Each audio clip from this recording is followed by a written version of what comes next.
Hello and welcome back to One for Paul, the show where I, a non-pop culturist, get inducted into the world of pop culture by my friends, co-humans, and nemeses.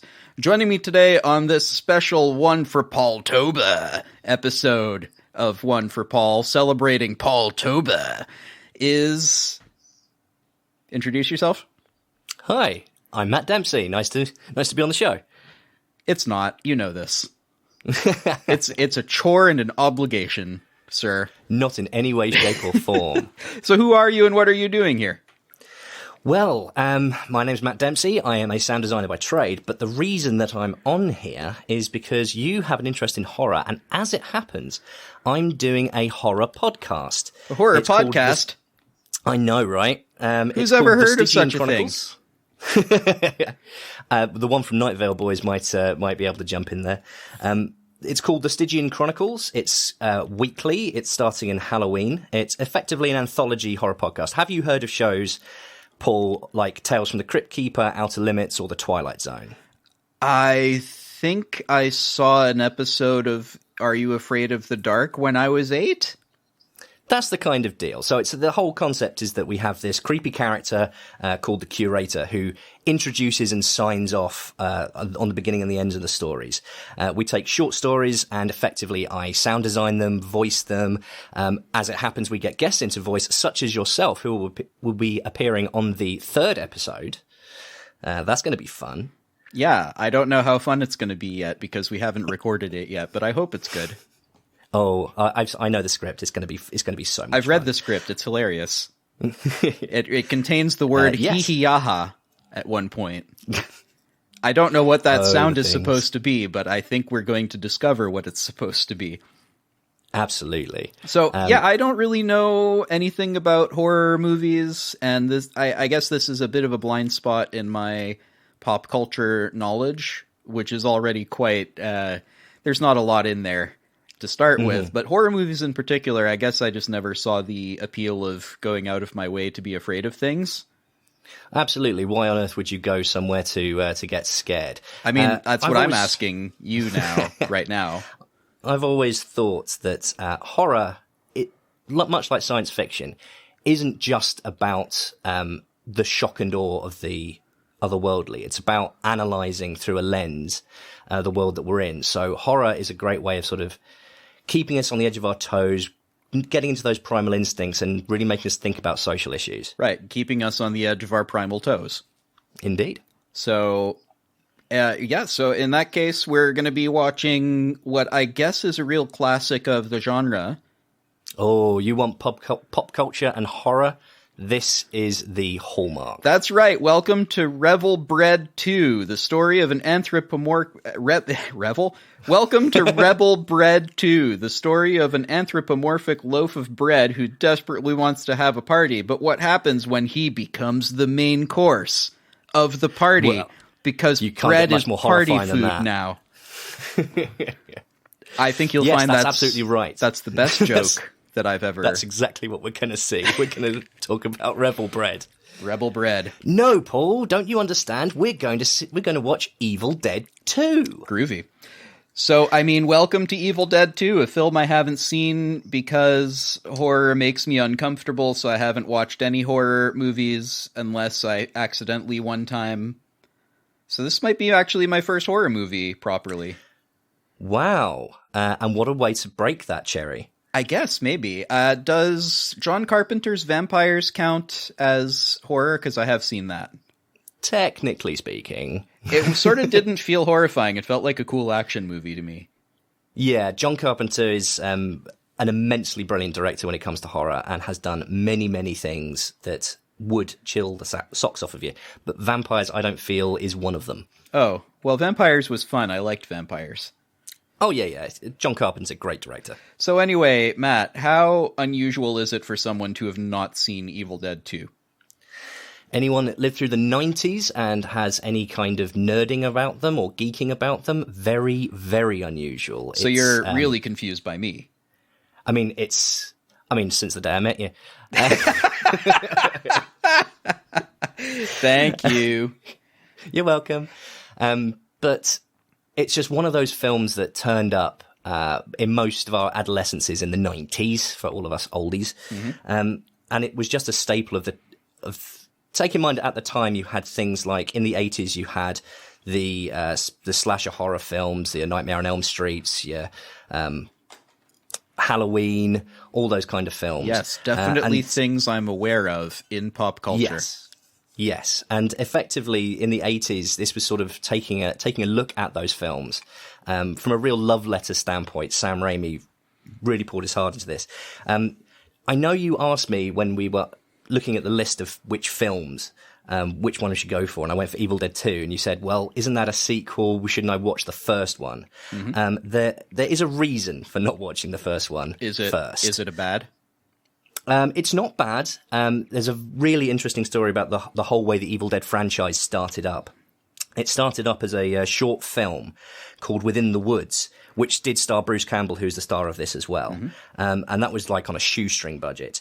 That short film then got made into Evil Dead, which had a budget of £350,000. Bruce Campbell actually put up some collateral on his house to get that film made. $350,000 even in even in 1991 dollars. Was this 91? Whatever it was. Yeah. The 1981 dollars. Oh, good lord! That's bigger dollars. Even that's not that many dollars for a movie. No. It got endorsed. It actually went to Cannes and got endorsed by Stephen King, who with that endorsement, it sailed. Guess how much it grossed? Original release, I'm guessing it did okay. $2.4 million. That's not a bad ROI. From $350K? That's absolutely not a bad ROI. And considering where it went, like Bruce Campbell has gotten work out of Sam Raimi for years afterwards, it's worked out well for them all. So Evil Dead 2, some people would say that it's a kind of a remake. That's not entirely true. So it's a remake of Evil Dead 1. The reason we leave Evil Dead 1, effectively the first kind of third of Evil Dead 2 is a recap of Evil Dead 1 to get to a certain place. Got it. The main reason that I don't touch Evil Dead when go to it first is because of a very infamous scene, which anyone who has seen this will very definitely know what I'm talking about. It involves a young girl being sexually assaulted by a tree. Oh, no. Yes. I mean, there's lots of things to potentially excuse this and whatnot. I do not want to get into that debate. I am probably the least qualified person to talk to about it. It's also not in that, we're not doing that movie, so that's okay. So there's to recap this, there's a bunch of reasons that movie has not aged well, and it's not a good way to get somebody into horror. Exactly. Got it. And into even the Evil Dead films. I mean, the first one is, from a standpoint of watching it turn from a short film into a first feature to then become like Evil Dead 2, which Bruce Campbell himself said was his favorite of the lot. Okay. It's just one of those things where this is the place to start, because you don't lose anything by watching this. Sounds good. And in fact, you get the best out of the journey that this film takes you on. All right. Well, in that case, let's start our scene by scene with a fade in to the smokiest book ever, the Necronomicon Ex Mortis, which roughly translated according to is the Book of the Dead, and not as in actual Latin Libri Mortuorum. And that just goes to show how much more Latin you knew than Sam Raimi. I know 3 Latins, and book and dead are 2 of them. So... Oh, Vine Vide Vice, my friend. You came, you saw, you conquered. Weni Weedy Weechi, I think you'll find, but okay. Sorry, it's been a long time since I've been a Roman. So also the book has a face. All my favorite books have faces, and its mouth contains a portal of some kind, and inside the portal is a bunch of Skellingmans. Oh, to say the least. Not just that, it's just the skull is... I cannot think of a more obvious... ways, and more obvious symbol to let you know that you're in for horror than putting a skull right in front of your face. I suppose not, eh? See, this one time, the seas ran red with blood, and that blood was used to ink the book. So, listen, I'm no inkologist, but I'm reasonably certain that wouldn't make for very good ink. But what do I know? See here in the book, with all these awesome concept art, concept art, it's been such a long day. Concept art, you put that emphasis on any syllable you like. Oh my god, I may or may not have watched a bunch of stuff with Matt Berry in it recently, and I think he's infecting my head. Matt Berry. So here in the book with all these awesome concept art illustrations, and they got some made-up runes in there, several of which are just triangles. Yeah, just the amount of detail that went into those original props is just mind-blowing. I feel like they paid for a bunch of concept art, and then we're like, well, we ran out of art. How about the concepts? Can we use those? And it turns out they had real good concept artists. Then later, the book disappeared for no reason. Oh, there's a reason. In the 13th century, it just disappeared somehow. And then cut to a car exiting a tunnel on the wrong side of the road. And this man and woman are driving up to the mountains to take a vacation in an abandoned house. Well, probably abandoned. Yes. Should we start talking about the cottage now, then? Well, they cross a super cool-looking matte painting, bridge, and arrive at the cabin, which I guess was actually deserted. Because once there, he starts playing the piano rather well, as the lady he was with starts dancing around in a t-shirt and underpants, which I think in horror movie language means she's pretty boned right now. Like, she's dead. Oh, you picked up on the subtext. There's actually a really interesting story about that cabin. The cabin is in Wadesboro, North Carolina. That's where the whole thing was shot. Okay. And the cabin was, funny enough, built 100 years previously. The guy who built it died the day after he finished it. Later on, a grandmother and granddaughter went to live up there. It turns out there's an unusual amount of iron deposits up there, which means that when lightning storms come around, they strike very heavily in that area. You couldn't ask for a better location for a horror film. Oh, man. That's really cool, actually. So, he's real good at piano. And then the two of them almost kiss. And then Ash, it turns out his name is Ash, suggests champagne because, he's a man and she's a woman. At least last time he checked. He's also evidently gotta love a little bit of champagne, and he's just such a huge dork, and I guess she finds that just adorkable. But it does come across that way, because he does the whole, hey, so how about you and I? I'm not even exaggerating that much. No, not at all. There's actually a reason for the comedy in this film. Please tell me why this. Why that in particular? I don't know why that. Why choice. this? This is a choice someone made. It's true. It all comes back to Scott Spiegel, who put in a load of things for this. They were very influenced by the Three Stooges. I'm sure we'll get into figuring out where that influence has come in later. Weirdly, but there was also I know one thing about Three Stooges, and that's the thing. What with the guy who runs around in a circle on the floor? Oh, yeah. That's the only thing. I've never seen a Three Stooges. If I've seen it, it's probably a reference in the Animaniacs or something. Oh, absolutely. The Animaniacs reference that stuff nonstop. This is what I mean. So I haven't seen the original, but I have seen them do it. So yeah. It's very much like the origin of slapstick comedy in that era, and like three people physical acting against each other. I think you'll find that the origins of physical comedy, of slapstick humor, is just people getting hit and falling over and going, oh, and then other people laughing. Oh, yeah, but for money, what I mean. Like, those guys got paid. I suppose that's true, eh? So he goes over to the other room to get the champagne and notices that there's a tape recorder on the desk next to it, which is also next to the book from the intro. You remember that book from just now? The one with the portal to evil! Evil. So the tape has... funny enough, that tape machine is one of the original props from the first film. That's one of the few props that made it over. It just seemed so much like... were they doing product placement yet? Because they linger on that label of the brand name of the thing like a while. And there's multiple shots of just, look at this brand name. And underneath it tells you one of the features of the tape recorder. And like, as audio guys, I'm sure we're looking at it going placement. Sorry, go ahead.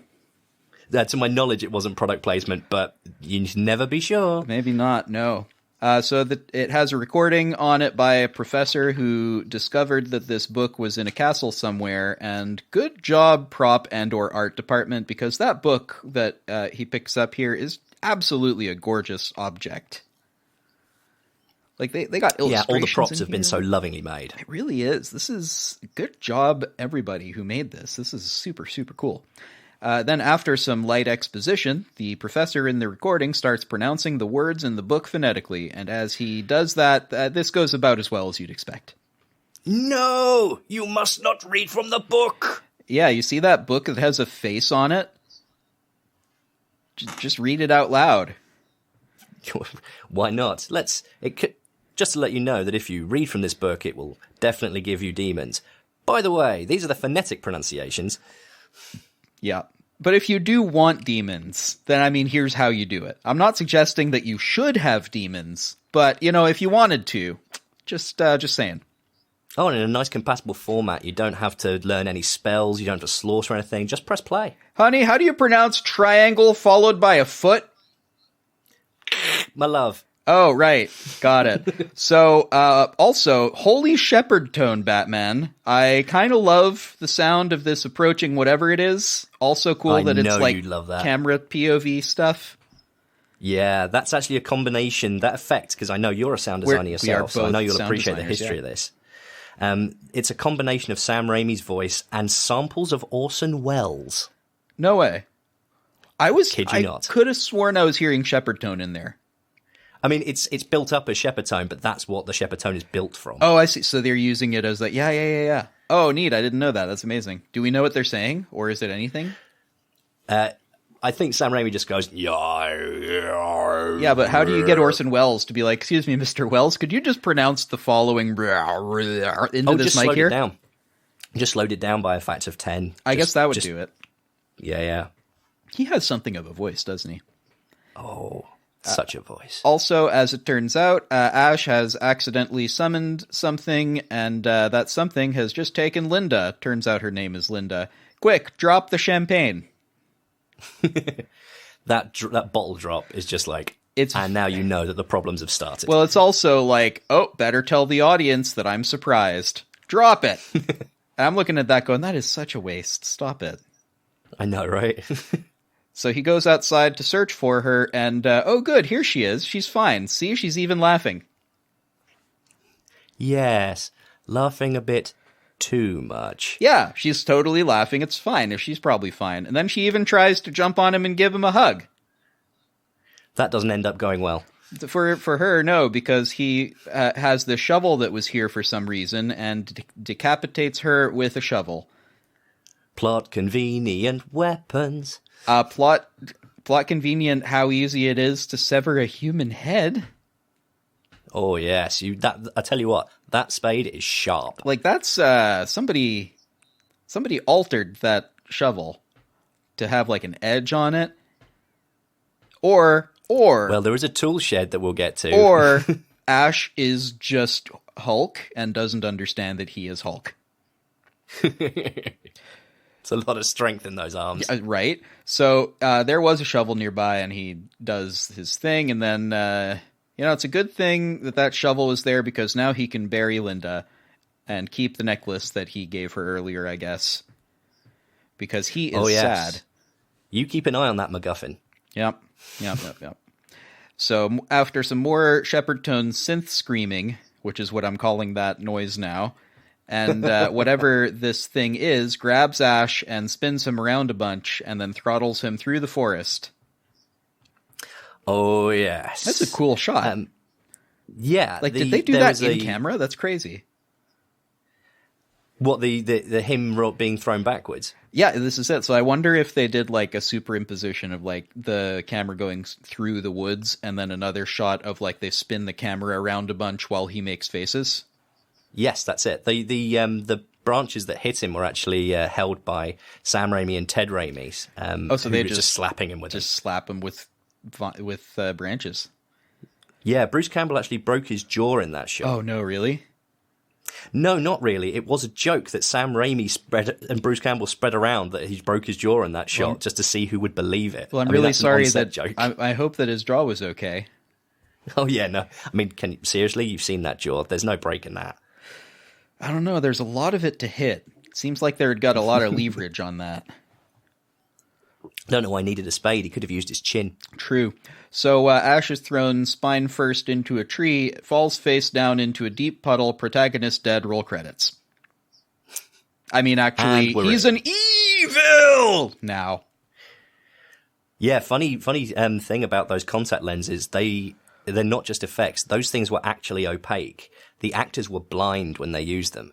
All they had was like a general direction of where they were sort of supposed to be going, and basically had to run on trust. So a lot of credit has to be given to those actors for being able to pull that off. I honestly, this happens a few times in the film, and I think that honestly it does add to it, because there's something about zombie movement which is unaware of its own surroundings. You know what I mean? Oh, yeah. These aren't zombies, though. These are deadites. I get what you're saying to me, but I'm saying that I feel like the weird, unnatural movements that they do, especially exaggerated as they are, I think this helps it, because they're not going to be... They're going to flap their arm in a direction. They literally don't know whether there's a person there, so they just flap it, and if they hit them, it's like, oh shit, sorry, you okay? Like, after the shot. As opposed to a real actor... Help. Who is going to be like, I should probably not hit him that hard. Or, any Hong Kong special effects or stunt department, I mean.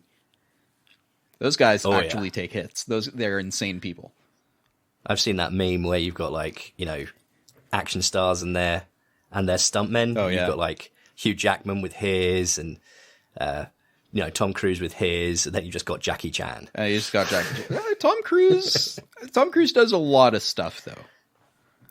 Yes, no, well, he's gotten a lot more into it. I think the only reason that he has stuntmen on at all is because they insist for the insurance. Yeah, I could see that. He's not in this movie, though, because fortunately now it's morning, and he's turned back into a human as a bunch of fog machines run in reverse. They can do that, right? Goodness is solar powered. No, fortunately, the evil is solar powered. So they're going to charge up their batteries during the day, and then at the end of the day, they're going to use the energy. So, I think this is eco-friendly evil. Oh, well, they want a world to inhabit, so of course they're going to take care of it. Of course. So, it's been a long day for Ash, so he decides to have himself just a little nap right here on the forest floor. In the middle of a puddle. That's the one. Pneumonia is calling. And as he wakes up, we're treated to something I'm just not used to in more recent movies.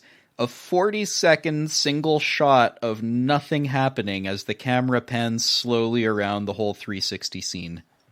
It's one of the things that makes this film so powerful, is that when it's going full on, it's going full on. But it is also very good with its timing and gives you reprieve and gives you a place to calm down.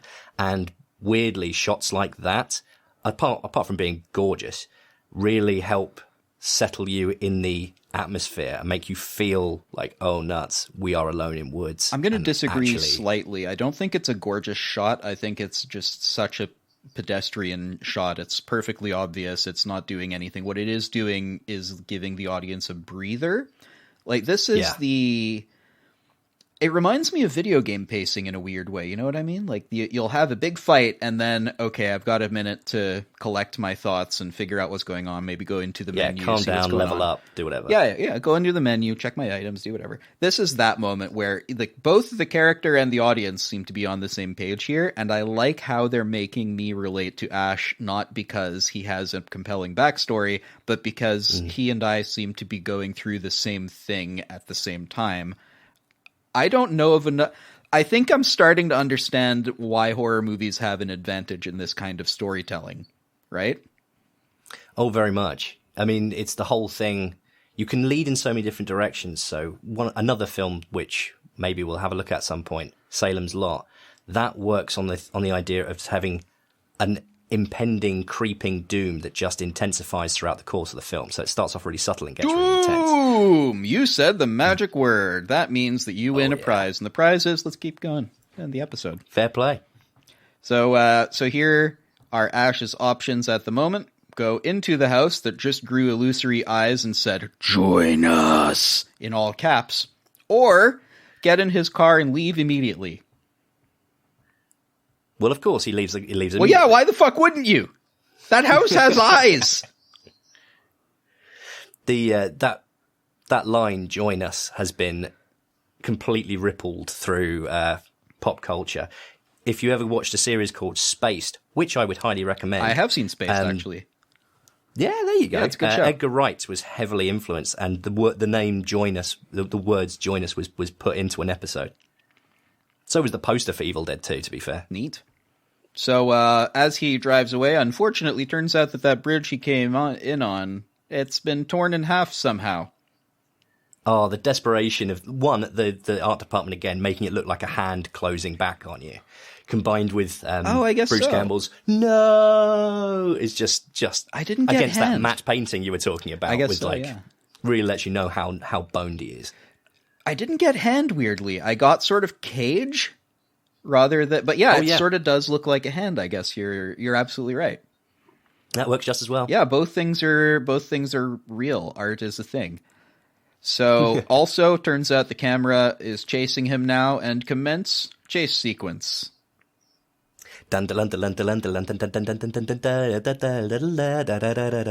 Okay, any more of that song and I'll have to pay rights for it. Thank you for stopping. Unusually for a chase sequence, he crashes and flies straight through the windshield, then bleeds out on the forest floor. Roll credits. It's really not working out well for him. Yeah, so he's dead, and that's fine. That's the end of the movie. So what do you think about the movie? Well, I thought, do you know what? Look over there. It's a plane. It is a plane.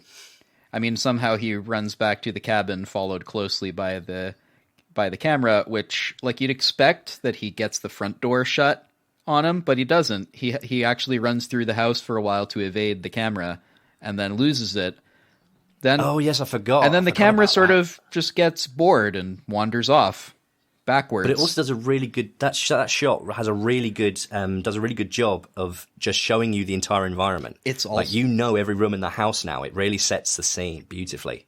How could I have forgotten that scene? It's gorgeous. It is also, I think, my favorite shot it's one of my favorite shots in the movie because, first of all, it's a very difficult oneer to do, and second of all, it showcases I'm going to say I find Bruce Campbell moves in a way that reminds me of Jim Carrey.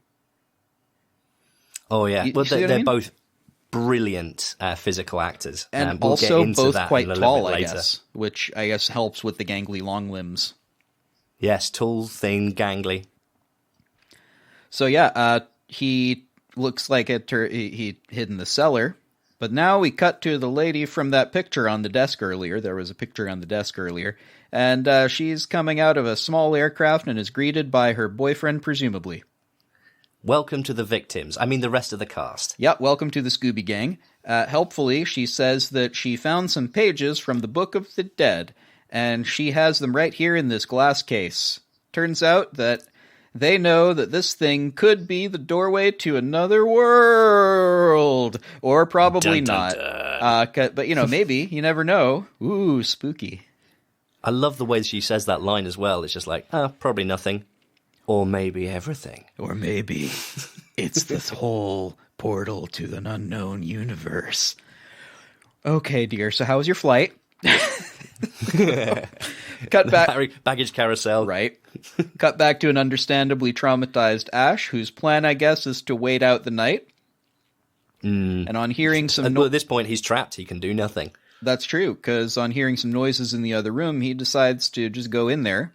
And really good use of darkness here, which adds to the atmosphere very well, I feel. And then we hear like... Oh, yes, it's gorgeous. No, I just said it's gorgeous. Yeah, we got some stream delay on here. We're doing this remotely to be safe, what with the COVIDs. I should wait for you to kick back up. We also hear some video game You Found a Secret sound effects, like doo-doo-doo. Did you get that? He like goes into the room and I didn't. There's like a little sting going bling. It's like, the player found a secret. You find yourself in a room. The room has a chair in it. Like it's very Dungeons and Dragons, isn't it? Oh, the full description of the place, yeah.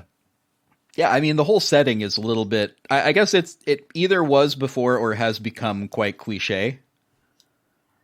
Well, this is the analysis. This is taking all of those tropes and just making something using them. I guess so. And having its own vision on how to do it, which, again, then knocks it down the line as people then homage it years later.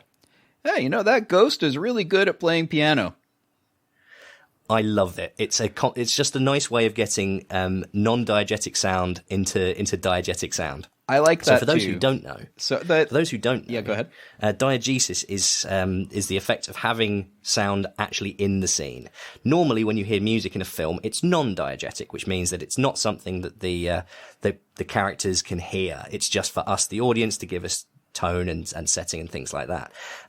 What this is an example of where they have put in effectively non-diegetic sound, but made it part of the film by having the piano play itself, which he doesn't see as weird at all.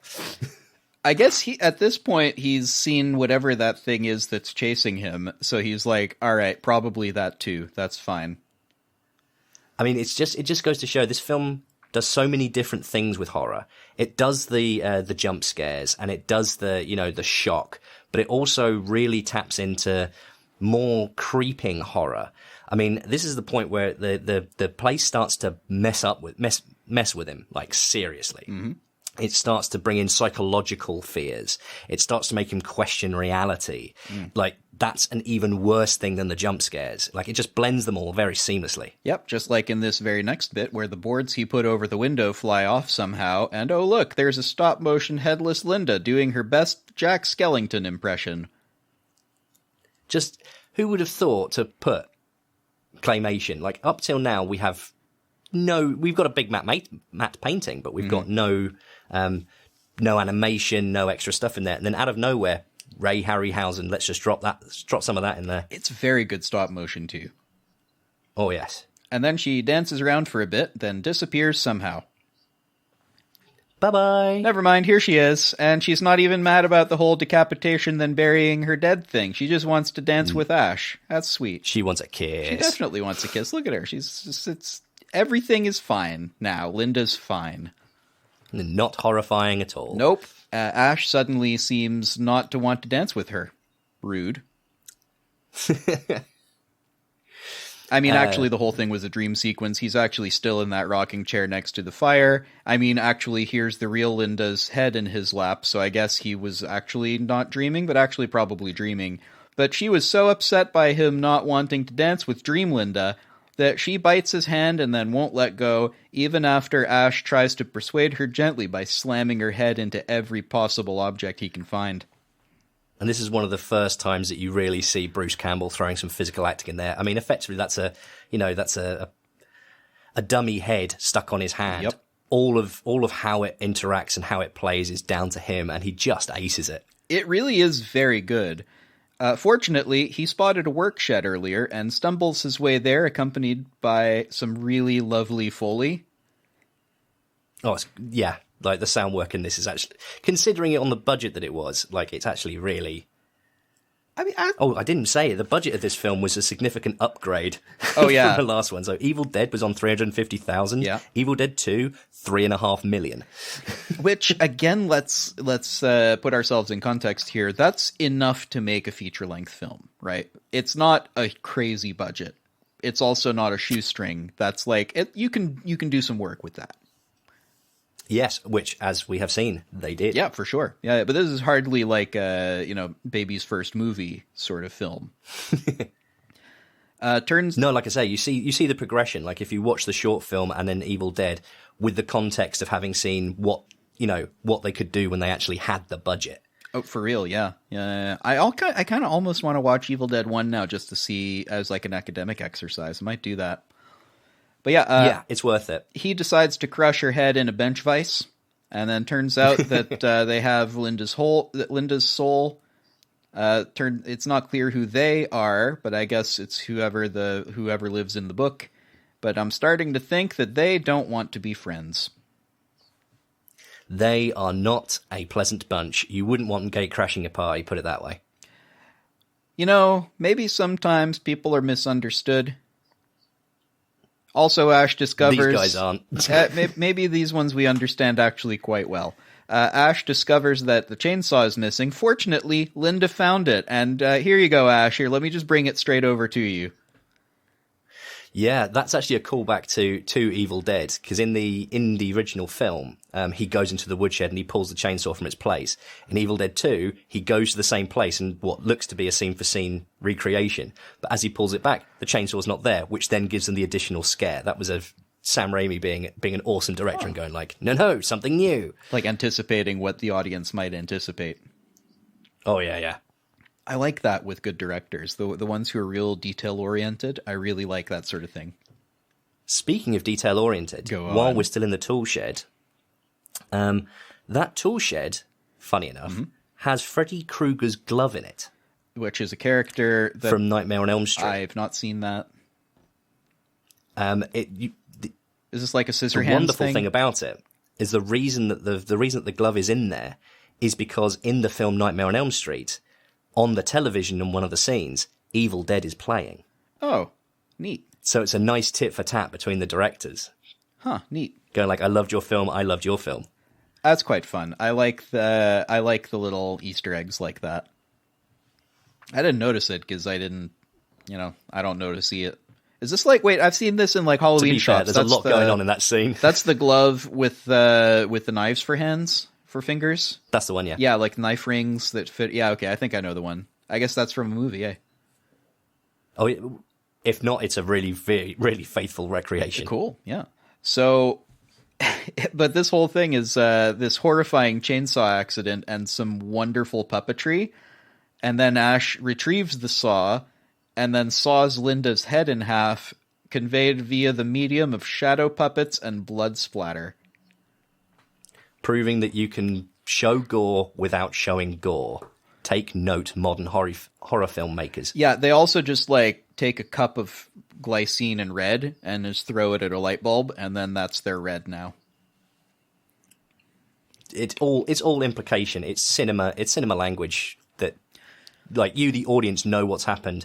Your brain's doing the work. You don't need to show the guts all over the place to get the implication. I also like this about the camera beast, whatever it is, because a modern guy would be like, okay, get the VR department, get the visual effects guys on it. Let's make a cool monster. And yeah, okay, I like a good monster, but sometimes just have it be nothing. Have the have the actor react to something and be like, oh shit. Well, that's one of the things that worked really well in the film Alien. Was also haven't seen it. You don't see the beast throughout the majority of it, and that adds to the suspense. Dude, spoilers. Something else for you to enjoy. Spoilers. I was expecting like the tap dancing alien. It's like You've seen Spaceballs, then? I have seen Spaceballs. Excellent film, but that's not Evil Dead 2. It isn't. No. So cut to Ash working his way back into the cabin where the piano has stopped playing, and he decides to use the shotgun here instead of the chainsaw, which probably a good decision. So he grabs a pocket full of shells, and then the rocking chair is rocking on its own. So Ash decides that the best course of action is to touch whatever is sitting there, and he is promptly possessed and drops his newly acquired firearm. To be fair, a gun really wasn't going to do much good against ghosts. I mean, I've never shot at a ghost. Maybe it does. I have to admit, because in England we don't have access to those kind of firearms, I've never tested it either. Maybe that's an experiment we can run. And I see all the places that have ghosts, they don't have firearms, and all the places that have firearms don't have ghosts. Maybe this is maybe those two things are related. I see the correlation there. Yeah. That's an experiment worth doing. I can't see how that could possibly go badly. Gun rights because you need to fight the ghosts. That's the main reason that you need those. Looking in the mirror, he says to himself, "I'm fine." But his reflection is nonetheless concerned for his well-being, given that he's just dismembered his girlfriend with a chainsaw. So after a bit of self-care, self-strangulation, turns out he's actually fine, probably. That whole scene was so beautifully done. It's so good. The other actor, because, like, take in mind that at the time they didn't have, like you said, they don't have VFX to the rate that we have them today. So that's actually mirror play between Bruce Campbell, who is in the hole in the wall, and Ted Raimi, Sam Raimi's brother. Oh, neat. Just at an angle so you can't see him. And it's just them performing together for that initial scene so that they get the effect of the grab. Remember the first time I saw it, it was truly a sign of the marvels of the magic of cinema, to be able to create that effect and have it appear real. To me, this is a real good argument for if you can do it practical, if you can do it VFX, if you can find no way to do it practical, or if it would put somebody's life in danger or, risk maiming. Like that's a situation where I'm like, okay, I'm not expecting you to actually be in a car crash. Fuck. No. All right. I get that. No, of course. But stuff like this, people would do that VFX now and be like, oh yeah, it's just easier. It's cheaper to do that rather than have another day with the actors. Where I would say, I don't know, have some dedication to your craft, buddy. Well, funny enough, this brings me to a John Carpenter film, Nightbreed, where he created loads of of monstrous effects using nothing but practical effects. Neat. Absolutely gorgeous. I guess I miss the sort of it has a different presence on screen, and I think a lot of that is that the actors have something physical to respond to, whereas a lot of modern acting, they have the same sort of 6 facial expressions because the directors tell them, okay, and now you see the monster and you continue to see the monster and he's slobbering all over you and cut. Perfect. Thank you. And meanwhile, the whole thing, he was just looking like a tennis ball on a stick. He was just looking at green. Yeah, there's either a mark on the camera that says this is where you should be looking, or there's a tennis ball on a stick going, ooh, here's the eye line. Look at the spooky eye line. I am a spooky tennis ball. I mean, that would be the play now. Really that would be the play now, is to make the tennis ball somehow spooky. Put little, take a Sharpie and just draw a little face with some teeth on it. I mean, I'm afraid now of that. So, he should probably, he probably should have that hand scene too. Because I think I think Linda is secretly a hand vampire. Oh, the infection of the dead. No, we can call that infexing. Poor old Ash. That's okay. We can call that. I mean, I was going to call her a handpire, but that's okay. I prefer that. I also like that. So cut to the airplane people, the Scooby Gang from before, arriving at the broken bridge, where a worker is diligently putting up some warning signs warning people that the bridge is out. Turns out the bridge is out. Who would have thought? Continuity people. Continuity people. So there's a trail, and these two very helpful people are there, and they're quite happy to take these folks, take some time out of their evening to help these folks get where they're going to go. At, I think, a reasonable price, $100, we'll take all of your stuff for you even. Yeah, the Hick, the actor who plays the Hick, funny enough, he's a guy called Dan Hicks. That was his first film. Oh, I hope not his last. His screen presence is very good. Not at all. Not at all. Sam Raimi brought him back for Darkman and Spider-Man 2. Neat. So cut back to the cabin where Ash is having some difficulties with his hand. He tries to, wash off whatever's in the hand, and his hand ends up just slamming crockery into his face while some quite obvious ADR plays over his unmoving lips. I know, but just again, to completely fan out over Bruce Campbell's so good! Superb physical acting. He's so good! But, sound guy thing, I'm looking at that oh, they couldn't use Wild there, eh? They didn't have there was a plane overhead or some shit. I fine, There's a few. You remember the line earlier where he says woodshed? Yeah, that's quite clearly dubbed in ADR. He did say it in the original film, but they just could not use it at all. The sound apparently was absolutely appalling. Yeah. So this is a good argument for both. You really should be investing a couple extra takes or planning for a couple extra takes for your sound department to make sure the production sound is good, but also that audiences is the best that it can possibly be. Yeah, that audiences don't actually care about ADR, except of course that do you have budget for ADR? For those of you who don't know, we're slamming around some terms here. This is automatic dialogue replacement, which is you're bizarre because it's not automatic and it's not dialogue. We both understand Strictly what we're saying. Speaking. It's mostly dialogue in my experience. Well, it's a monologue. It's an actor talking to himself. Yeah, I get you, but when you write the fucking label, when you write the label on the fucking track, how many characters do you have to write? right? You call it dia. I'm just being a pedant. You call it DIA, dialogue, right? I mean, I guess you could have another one that's monologue, but then, what happens if it's a stereo track? Then you got ST mono. Hey, you were talking about Latin earlier. Die is 2, mon is 1. I mean, you got a point there, but again, I think at a certain level, just don't confuse the rest of the sound crew. You're just gonna, 2 means 1, 1 means 6. It's fine. What part of this don't you understand? But yeah, it's called ADR, and it's what happens, like, if you're doing something like, I don't know, Victorian outdoor shot where people are talking and walking and whatever, you might record the audio there, and you have the perfect fucking take, and everything works well, and the light's perfect. Shall we not describe ADR to people yet?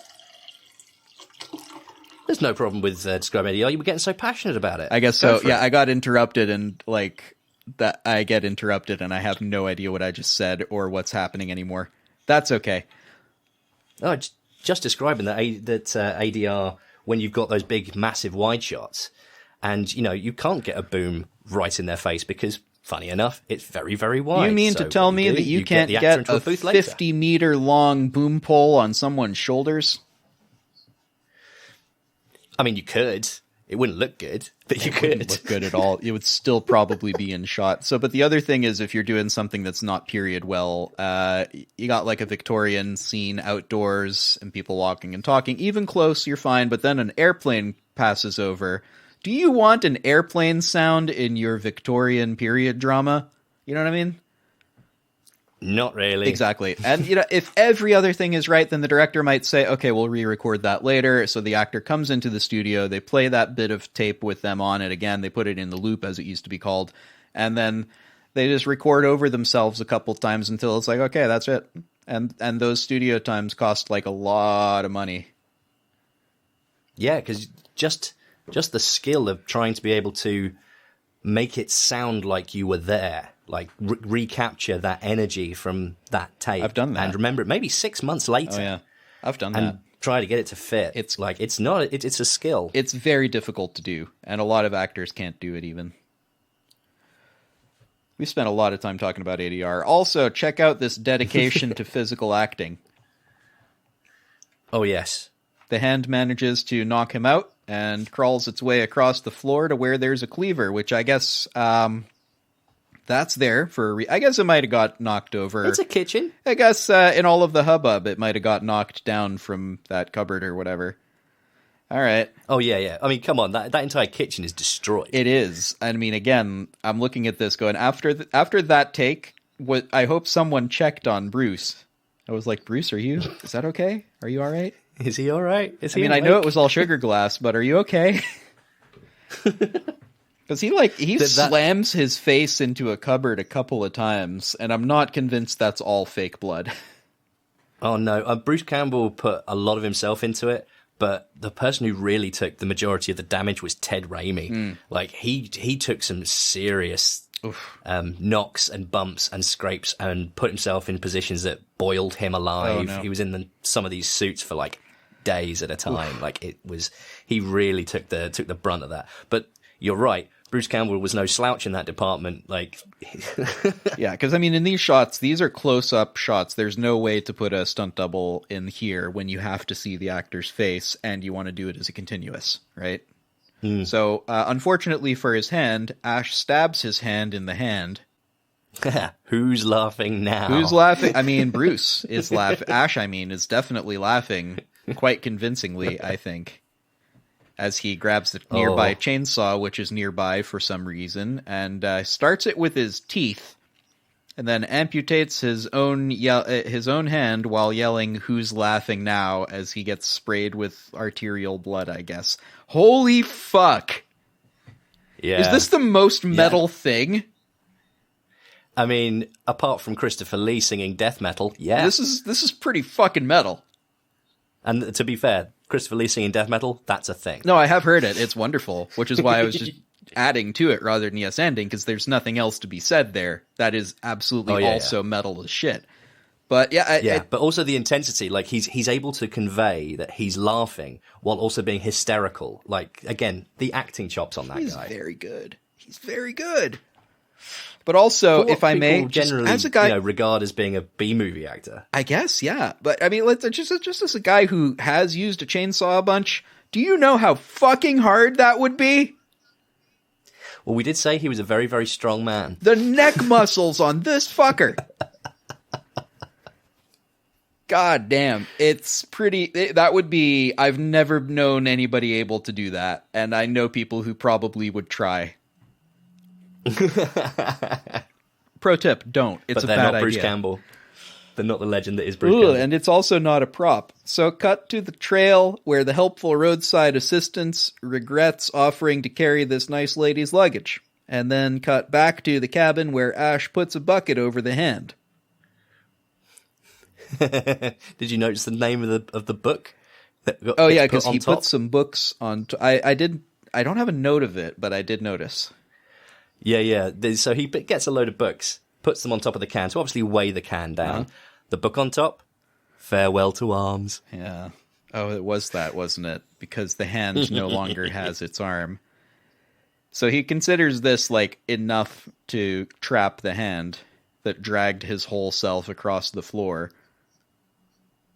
Needless to say, it isn't. Yeah, no, he patches himself up with like some doilies and duct tape.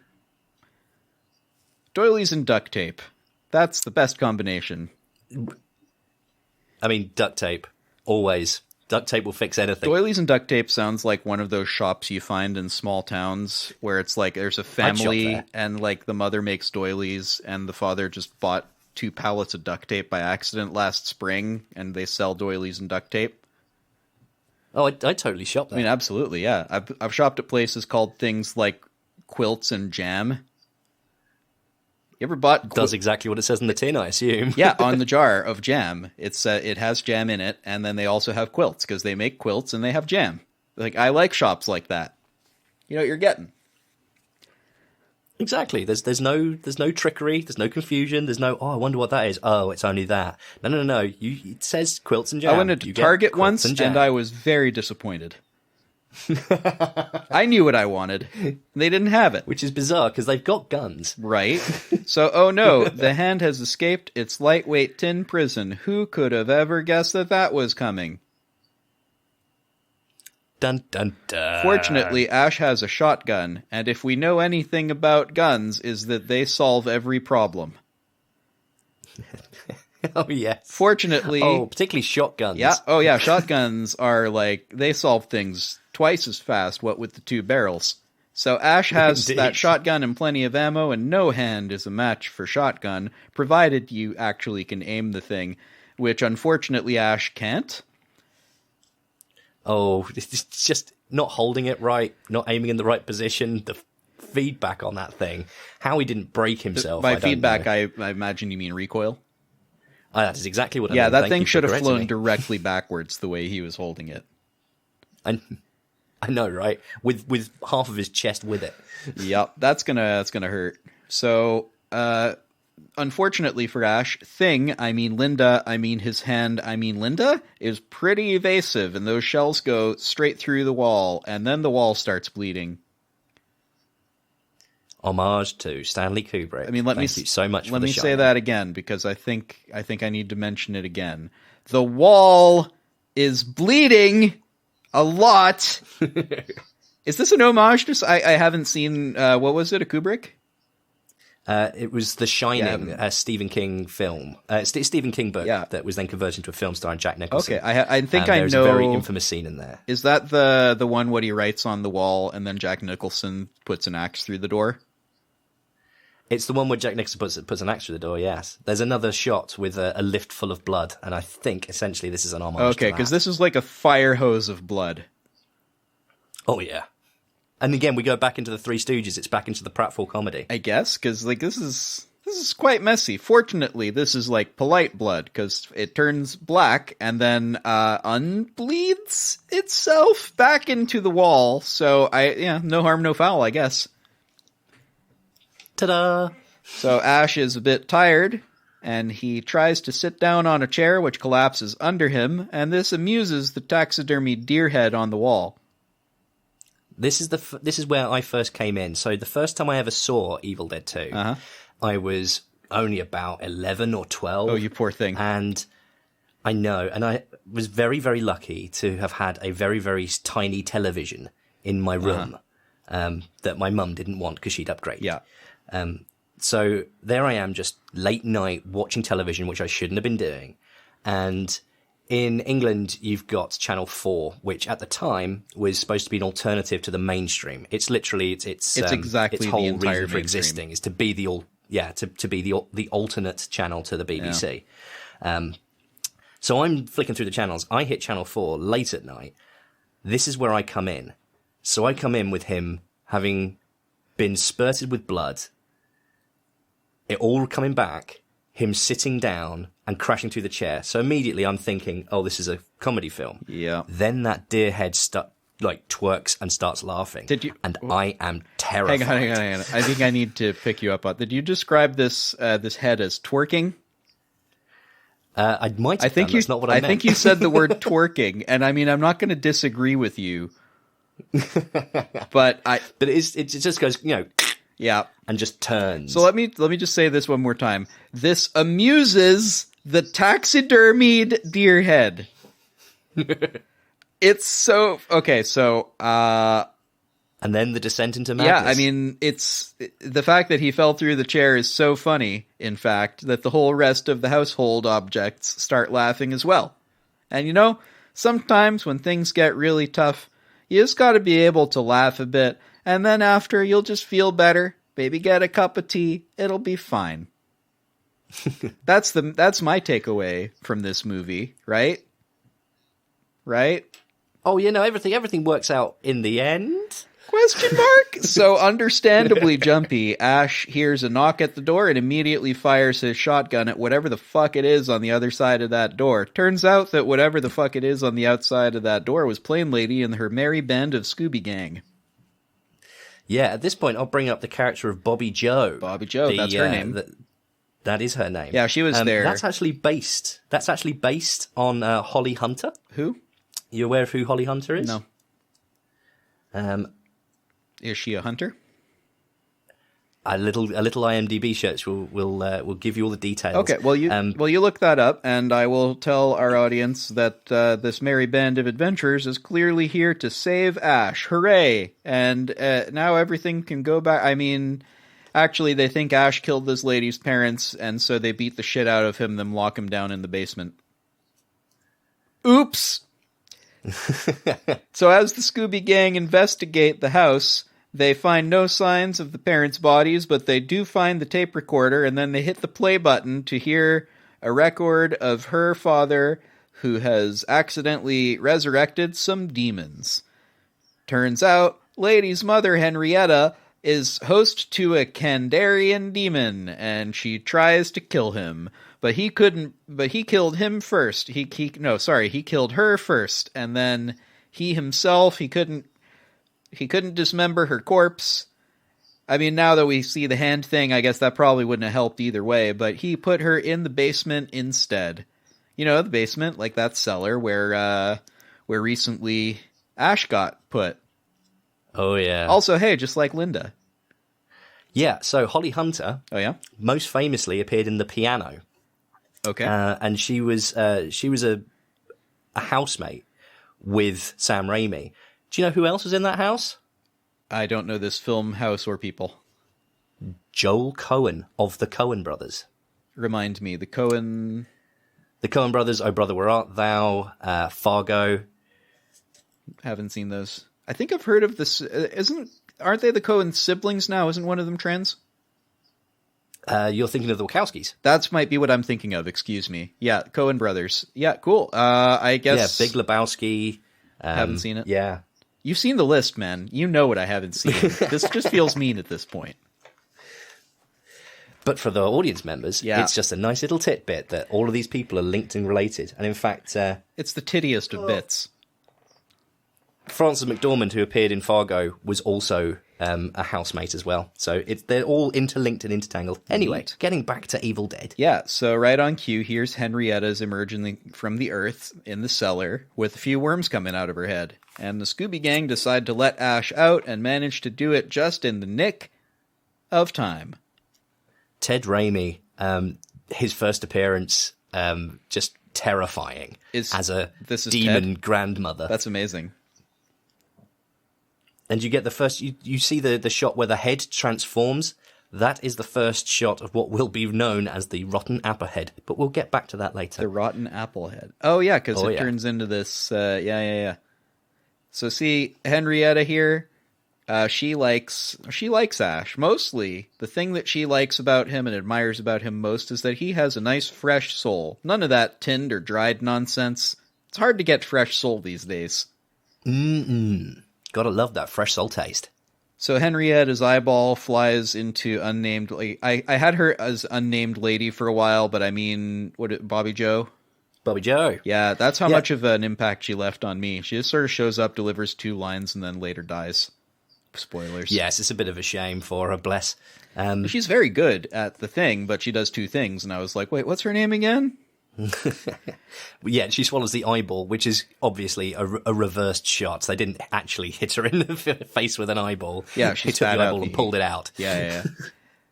Though at the same time, I like to think they just did a bunch of takes of like, okay, open wide. I'm just going to take this ping pong ball here. It's fine. Mostly I want that because I'd like at some point for someone to uncover the outtakes and just have actors falling about giggling their fucking asses off. Well, that wouldn't be difficult. For a few days of filming this film, they were stoned off their asses. Wait, really? Yeah, there was entire sections of the film that just, they took a day, got nothing done, and then went, right, can't be doing that anymore. So Henrietta, so as Ash fills them in on what he knows.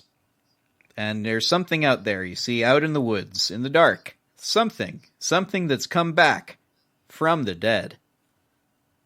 Dun, dun, dun. I'm a dead ringer for him when I deliver it, eh? This upsets the helpful trucker man, whose name was Jake? Jack? Sounds Jake. about right. Probably. And they have a bit of a tiff until they're interrupted by a seemingly quite human Henrietta singing Mama's Gonna Buy You a Mockingbird in an attempt to get her daughter to unchain her so she can eat them. But we know she's not really human.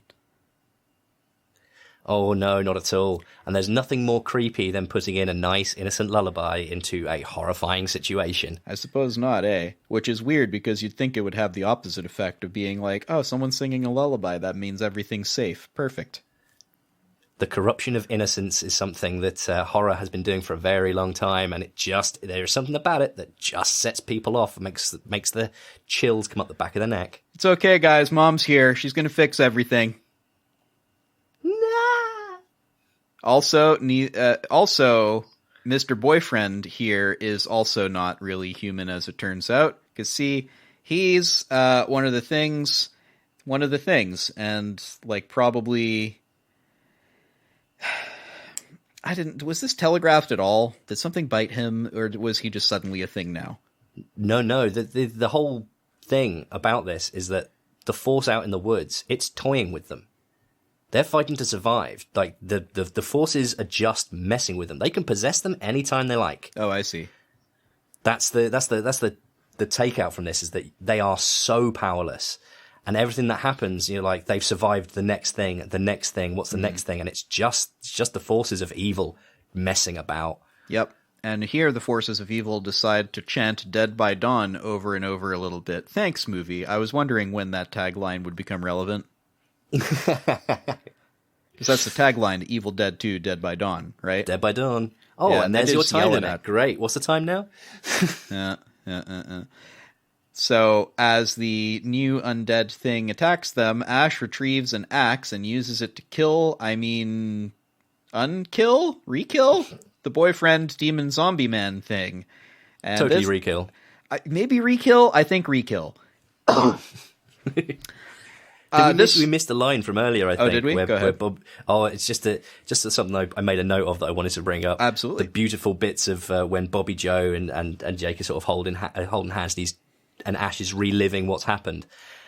And he leans over and says, Bobby, Stop holding my hand so tight. Oh, no, that actually happens Bobby a little later. Bobby Joe says, stop holding my hand so tight. Oh, no, have It I happens ahead? a little later. Sorry, You're I've jumped jumping ahead, yeah. Because this guy has the green blood because the art department cared deeply about telling a story through color palettes, probably. Either that, or they were like, you know what would be cool now? Green. Which, it does. You just got to know the difference between what's evil and what isn't. Yep. So far, black evil, red, just general blood people, and then green, also evil. We've got a thing going. After dispatching the undead dealies, we get another one of these wonderful shots where we get to experience the tension decrease, but only slightly, as the camera dollies back slowly, keeping the whole Scooby-Dang in frame as they sort of just try to process what the fuck just happened. And again, I keep wanting to call these out because they're not the big bombastic shots that you'd think that a scene by scene would be paying attention to, but fuck, they hang on this for 40 fucking seconds. It's a very good. And again, it reminds me of the video game pacing where it's like, okay, if you're 100% action all the time, folks get tired. Give them a fucking break. Right? Oh yeah, very easily.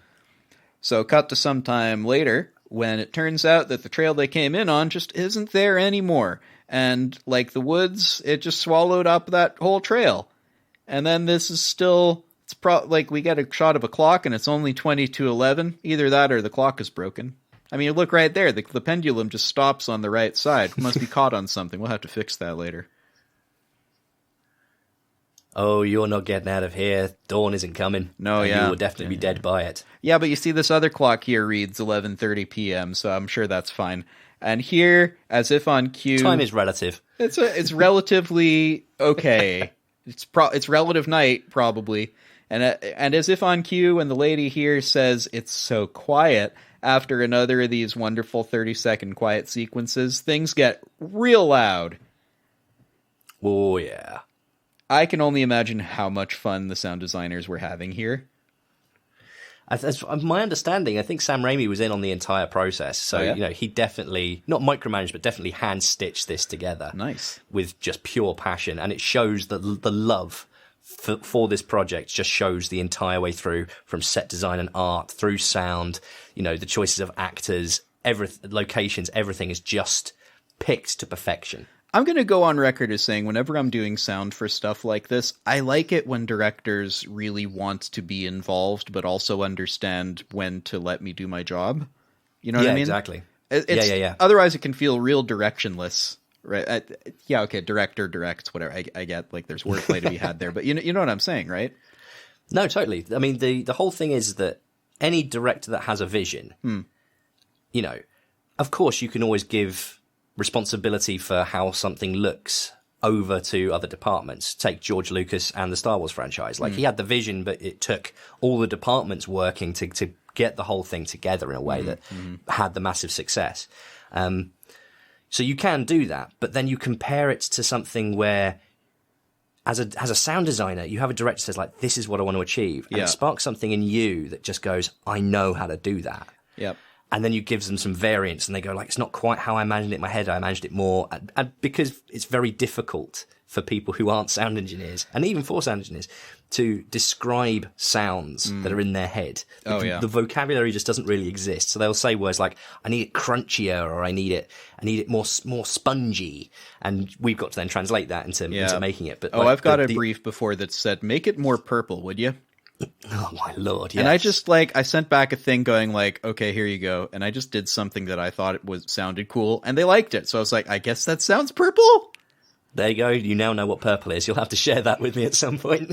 I added I think I added like a siren and like left it low in a mix or something. I don't fucking know what I did. I just went like, all right, I guess I'll do something random. Here you go. But yeah, the sound sort of Castle Thunders its way into the distance. I'm convinced they just took Castle Thunder and did a bunch of nonsense to it. Oh, yeah. This is the weird thing. I haven't seen Frankenstein, but I know the fuck out of Castle Thunder. This is the thunder sound from Frankenstein, for those not... it's like a Wilhelm scream. Like, there's a bunch of different people who've used stuff like this as their signatures. I think Castle Thunder... I don't know if it was any person's signature now I'm thinking about it. I think everybody just went that's a thunder sound. Let's use that.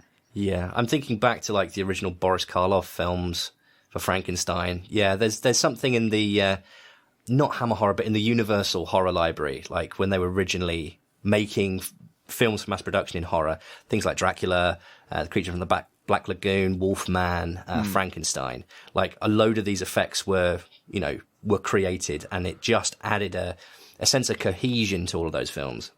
I guess that's true, because you hear the same sound in all of them, and you're like, these are all the same universe because they sound the same. Exactly. And then you've got, obviously, people who were influenced by those things then go like, I watched Frankenstein and it made me want to get into film. So then they take that sound and put that memory into their own material. And then, you've kind of got this nice callback to sort of like show where people's influences come from. And then the rest of us who are like, we're going to use it as some sort of weird shibboleth to be like, look, I'm a sound designer. I understand the Wilhelm scream. No, I haven't seen whatever the movie is that it's from, the Western. No, do you know what? I don't even know what film it originally comes from. I have it written down somewhere. Terrible. It's something like, it's a character called Wilhelm. Let me just, I'll send it to you. It's hilarious. So it's not a good movie. I will say that much. I didn't like it. Maybe it's a good movie. I'd be interested to know. Like, I'll do some research once once we finish recording. So here's the plan. We all go into that room together. I mean, Ash goes into the room alone. I mean, the lady here joins him. Also, here's the lantern. Don't split the party. By the way, split the party. Yep. Turns out it was nothing, and the party gets unsplit very quickly, and they say, oh yeah, I told you, nothing's here. Actually, there definitely is something here, but this one is friendly. See, this is Annie's father, who informs them that only by using the MacGuffin can they hope to MacGuffin their way out of MacGuffin land. Finally, we've realised we've got some stakes now, because up until this point, the characters have no stakes. They're literally just being toyed with. They have no recourse. They have no ability to fight back. All they can do is survive.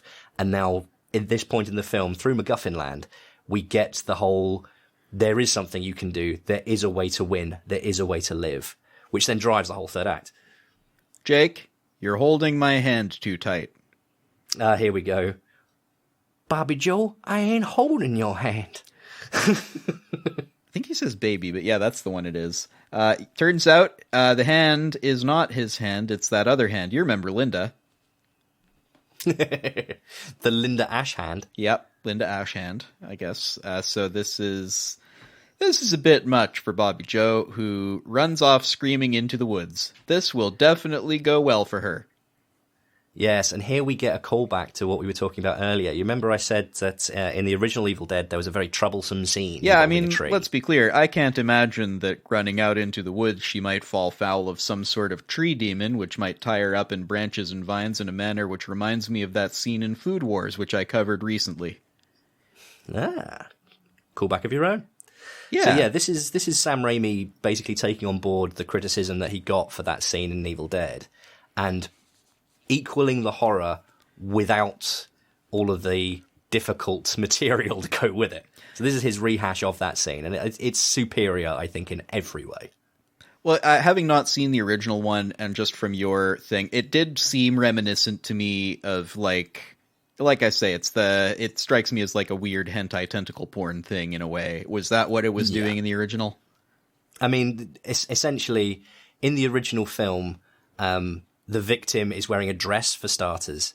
So then when the tendrils are wrapping round, it's just a natural progression to go up. And then, yes, you get this sort of close-up of the face as you get the implication of what's actually happened there. Yeah, that's no fun. Let's not have people be raped by trees. That even in a horror movie, I feel like there's a line that I'm like, I'm no longer horrified. I'm like, ew, that's gross. Should I leave? I should leave. Yeah, I mean, it's a terrible subject matter to be approaching. I mean, horrifying, certainly, but not in an entertaining way, and it shouldn't be in stuff. But so this is his attempt to sort of make up for that mistake. Yeah, because this is like, her clothes get a bit torn, jeans. But if something is tearing your arm out of its socket, it's going to tear your shirt too. So that part I'm comfortable with. Exactly. And Bobby Joe's in jeans, so like she's protected, as you know, from that perspective. Yeah, I mean, at least it's not like glorifying anything. This literally feels like she's being trapped and torn to shreds and maybe buried alive by this tree. Though there is also a scene, just a specific shot of her open mouth that somebody's just poked some twigs into, which I thought was super funny. Like, just the image of like, okay, so here's the shot. Let me explain to you what's going to happen now. And her just going, I am glad you're paying me well for this. Okay. Go ahead. I'll eat some twigs. Fuck it. But this is just another example of a different type of horror being used. I mean, we've gone jump scares, we've gone psychological horror, we've had dreams and questioning reality, we've had very evil demons, and here we hit body horror. Like, it's just another genre of horror that gets introduced and seamlessly put in. Did you say Audie horror? Body horror. Got it. Because, like, Bill Audie horror. I don't know, if Bill Oddie started coming at me with a load of branches, I'd be pretty scared. Any non-British person is real confused now, so let's move on. It's all right, he's a goodie. Is he? Okay. So he was. Cutting back to the cabin, Ash has decided that rather than opening the case, he'd rather smash the glass because reasons. It's a beautiful transition between Bobby Joe being pulled into the tree and hitting black, and then you just cut straight to the case being dropped and shattering, which is just a lovely little, like, it is lovely. She's been destroyed and they've now broken their way in. It's a nice little piece of cinematic language. I get you, but at the same time I'm like, it's your case. Why would you have the key? I know, right? It's Annie is right there. It's her. She could open it. The whole point is that it's openable. I mean, glass, right? Like a hammer. Like with his bare hands, too. To drop it. I mean, at this point, he's lost so much blood. Maybe that's it. Maybe he's like, fuck it. Just go for the direct route. Gravity, do my work for me. So you see, now they have the pages and can use the MacGuffin to MacGuffin everything up and return the world to rainbows and sunshine and friendship in MacGuffin land. And also that picture of a man with a chainsaw for a hand, carrying what appears to be some sort of fire stick. They call him the hero from the sky. See, foreshadowing much? Yeah, see, he was prophesized to destroy the evil, like the entire evil, whole thing. And he didn't do a very good job, according to Ash. Well, this is the thing, like, I love that line, just like, you see the picture, and it's very clear that it's him. Like, there's no, like, he's the only person with a chainsaw around, and you're sort of like looking at it, and he goes like, he was supposed to have destroyed all the evil, and he goes, and you just have Ash go, hasn't done a very good job. Yeah. So here's the plan. Step 1, cast a spell which makes the evil manifest itself in the flesh. Step 2, open a portal of some kind and banish the thing into wherever the portal goes. Someone else's problem now. Make a poo, flush the loo. That's the one. So Jake, however, is concerned about Bobby Joe, so concerned that he picks up the shotgun and threatens to kill everyone else unless they agree to go outside and search for her. He is likewise unimpressed with the idea that some kind of MacGuffin might MacGuffin their way out of this, so he puts the MacGuffin down the MacGuffin hole. Yes, and the only place that's, clearly he's lost his mind by this point, which is the only reason that his actions make any sense. Like, he wants to go and see his girlfriend. I know what, I'm going to take the 2 items and force a third act. Yep. Like, confrontation by just chucking this in the one place that there's a locked demon. I mean, I can't imagine that he'll fall foul of some sort of tree demon, surely. Who could possibly say? So, hey, look, tree demons. Maybe they... Oh, look, over there. Maybe they know where Bobby Joe is. Turns out that the tree demons don't know that, but also aren't what wants to kill him right now. Zombie Ash does want to. I mean, whatever, you said he's not a zombie, but whatever, he's a zombie. No, so the concept is deadites, so that's what they call them, and effectively it's a demon possessing a human being and transforming it into its demonic form. Okay. If you've ever seen Buffy the Vampire Slayer... Yeah, this is not explained in the movie. Or heard of it, at least. No, in the series, you have the vampires can basically, they have a horror vampire face, which is their demon thing coming forward. No, in Buffy, I get that's the kind of idea with this. I get you. Sorry? In Buffy. I get the idea. I'm just saying the word deadite is never mentioned in this movie, so I don't know how I'm supposed to know that. No, it's a zombie as far as I know. It totally is. Yeah, I can see what you mean. So Annie escapes back into the house and arms herself with this spine thing and stabs the first thing that comes through the door. Turns out it's Jake. Whoops. Whoopsie. Guess Ash didn't kill him after all, eh? And here I was ready to blame him without evidence. Now I just feel silly.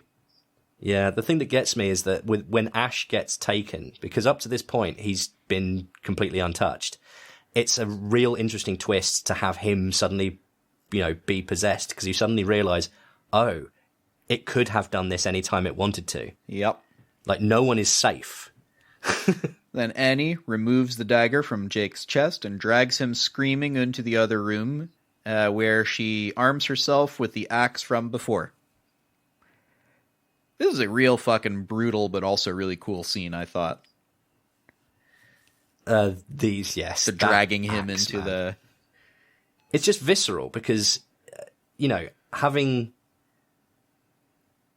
him dragged on his back, unable to move, just deadlifting someone is a tough thing to be doing. While you're also being chased by demons is just like ramping it up to an extra level. And because that she, we always think in horror films, we could run from it. Maybe we could run faster than it. It's always the hope of that. You now know that she's lumbered with this person, that she's hurt mistakenly. On the other hand, she definitely has an out, though. Because, why does he have a stab wound in his front with some sort of skull implement? Well, I don't know. It must have been the evil thing. They use all kinds of skull shit. Oh, she's right. She's got a point. Yeah, the police report the next day, kind of like, what happened here? Evil things did it. Can't you see the skulls? Well, officers, we have had a doozy of a day. Have you seen Tucker and Dale? That was one party I will never forget. Have you seen Tucker and Dale versus Evil? I have indeed. Alan Tudyk, another great actor. This has been... Well, officer, this is a doozy of a day. So here's Ash to save the day. I mean, snap Annie's spine against the wall. Fortunately, and there we go, last of our victims. Yeah, fortunately, he sees Linda's necklace on the floor there, and the power of love, I think, gets him back to normal for some reason. Indeed, love is stronger. Love is stronger than demon hate, I guess. So Annie, understandably thinking that he's still evil, tries to kill him with an axe, like a couple of times, until he convinces her that he is fine, for now at least. In probably... Again, going back to that comedy element. This is one of my favorite scenes of the film, maybe, because every action here from both characters makes perfect sense based on based on the internal whatever of each character, right? Absolutely. Annie is there you just tried to kill me. I've seen other people turn from demon to person. I know that this can happen, so I am just going to stab you in the fucking throat. And he's there no, I'm actually okay. Shit, how do I communicate this?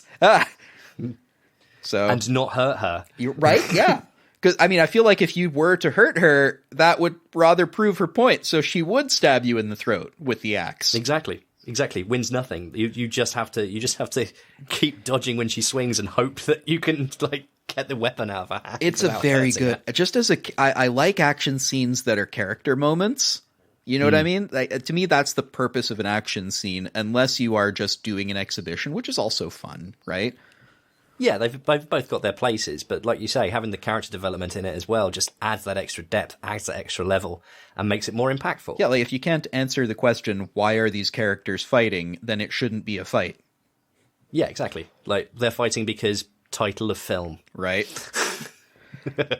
So, okay, new plan. Go to cellar, fight witch, get papers, defeat evil, go America. Wait for all this to blow over. Right? So... I think we're mixing our references there, but I do approve. Oh no, I'm coming for a callback. Just you wait. Oh, okay. So we'll everyone wait for it. He's going to rehash back to that particular moment. But first, let's enjoy what is definitely my absolute favorite sequence in the film, gearing up montage. Abso-frickin-lutely. Here's where we come back round to it. Yeah, they strap the chainsaw to his arm. And Ash's right arm and he has a shotgun, and he saws the barrel off of the shotgun with the chainsaw. And then with an extreme close-up on Ash's face, we get, I think, what will become my catchphrase, groovy. Groovy. Yeah, that whole scene, this is where I get that callback. It wasn't very long you had to wait. No. So that tooling up, that montage scene with him, making a brace, cutting, with individual vignettes, zooming in on the action every single time.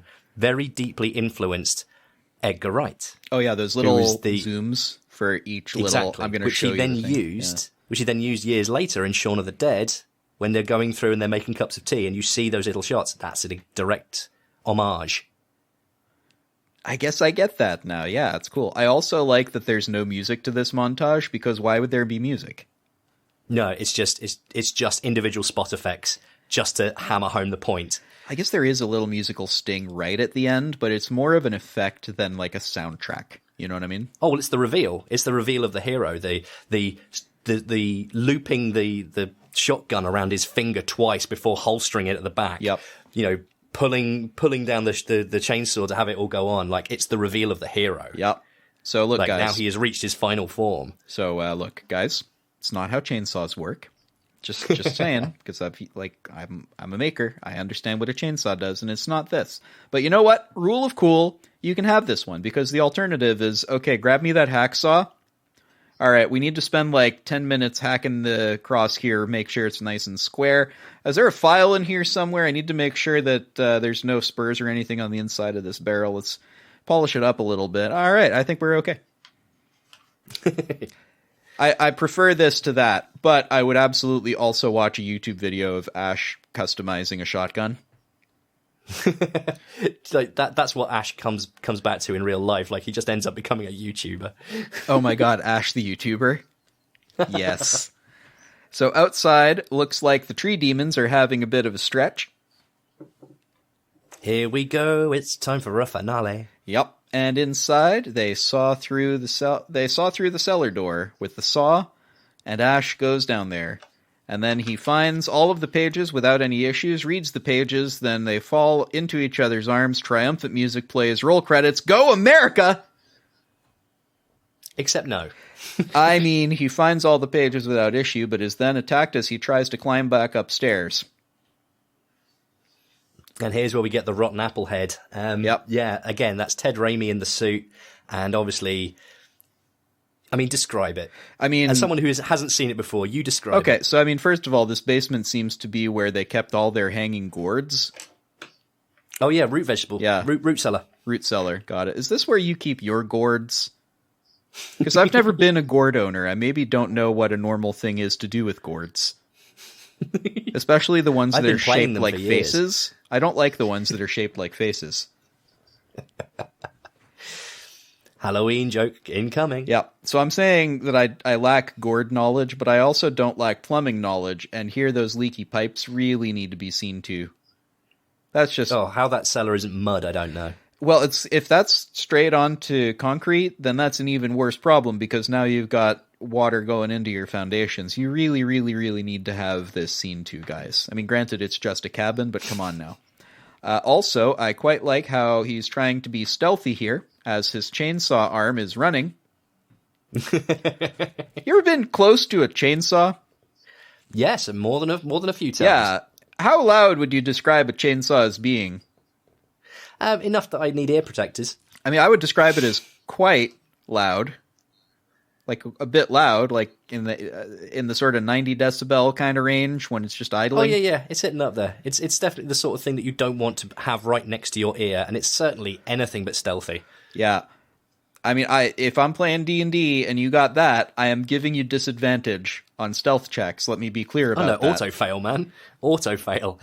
No, don't even roll. Disadvantage is funnier potentially, because like then the enemy is like, I was playing chess or something and I was super into it, and then this guy comes in and chops my face off. Rude. So with a thing that logically I should have been able to hear from a mile away. So Annie begins reading from the pages and then stops in order to approach the death pit for some reason. Oh yeah. Well, you've got to make sure you've got the evil in your sights. Yeah. Rather than do the thing that you plan to do, you gotta spend a couple of seconds to be like, wait, what was that? Let me stop doing the thing that makes us win and do anything else for like a couple of minutes here. Well, it could interrupt the spell. You need to keep an eye on these things. So her mom attacks her, and then Ash climbs out of the death pit, and then they have a super cool fight scene where the head turns into a baboon snake head man thing, and then that's the rotten apple head. Yeah, I'm describing that as baboon snake head man thing. And then actually some super impressive puppetry and or stop motion here, and they intercut it, and the lighting is matched. And holy fuck, these people are very good at this. Yeah. Like I say, you can see the love. I mean, when you take in mind, again, the history, starting from a short film going into a feature on a low budget to then be made into this, like, it's had the development phase gone through 3 times. It is so refined at this point. I guess, like, there might be lessons to take from this, too, because who in the world would take a short film these days and turn that into a feature twice, right? Yeah. Anyway, hey, remember that song she sang before? Well, this time Annie sings it to distract her while Ash just completely... I have butts her head off here, but that's a typo. He cuts her head off with the chainsaw arm, and also cuts her torso off. Proving the whole thing from before. You know, Ash had the necklace in his hands, and it was love that pushed it out. What is left of Henrietta in the demon is lulled and tricked by this because of the memories. Yep. A consistency of the rules is one of the things that makes horror films, can make or break a horror film. Like, it's fine to have a monster, but you need to make sure that it sticks to the rules. It needs to have some rules. You need to define those rules. You need to follow them. And this film does that beautifully. I would go further. I would say that's a rule for all fiction. If you're going to make rules for your characters to follow, then the villains also have to follow the rule. Everybody in your story has to live by the rules that you set out. Yeah, right? Totally agree, man. Totally agree. So then the demon lady just sort of deflates. And I say deflates because the sound effect here is literally a balloon farting sound. It is, yeah. It's unmistakable. Like, I don't think you have to be a sound designer to be like, I know what that is. I've heard that before. No, we've all done it. We've all done it with balloons. We've all let go at the end. Yeah, that's exactly what it's done. I did that with my lips. Interesting fact, because this is the last time that we see that character. Yep. The cast and crew called that huge neck with the baboon face on it. They called it the rotten apple head. That's what they referred to it. It looks like a rotten apple head, but it sounds like a baboon. Yeah, it was too big and clumsy to take with them once they finished shooting. So they left it behind. Oh, no. They went back to pick it up, and it was gone. So somewhere, someone has this thing. It turned up many years later. Okay. As there's a haunted house in Wadesboro, which is where the whole place is. Someone went there afterwards, picked it up, and added it into their haunted house. Like, it's a thing that you can go and find and see. Is it still there? Because that's amazing. Yeah. Okay. It's cool of the prop department not to be like, okay, that's ours. I mean, I know we left it, but we were going to come back for it. It's ours. Please give it back. I think it's way better to be like, no, you keep it. Because then people can go to this weird haunted house and see this strange latex head thing. Yeah, it found a home. So leave it there. It's perfect. Found a new life. So, hey, Annie, I know that was very distressing, but how about we hug it out and then you read those pages? Like a time is a factor. Now would be nice. Properly this time. So, see those tree demons are gradually worked their way over here, and now they're tearing the cabin apart. So, any time now, Annie!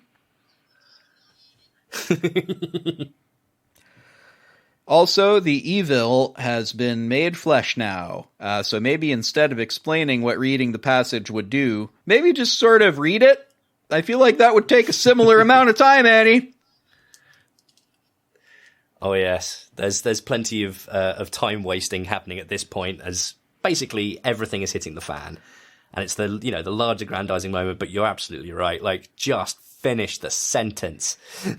Looks like our old friend Ash's right hand is back, and it stabs Annie before she can do anything about it. Gee, if only you just said the words that are on the page instead of those other words that you were saying, maybe you wouldn't have fucking got stabbed in the back. But okay, then a tree grabs Ash, and if only he had some sort of a tool that might be useful against wooden things.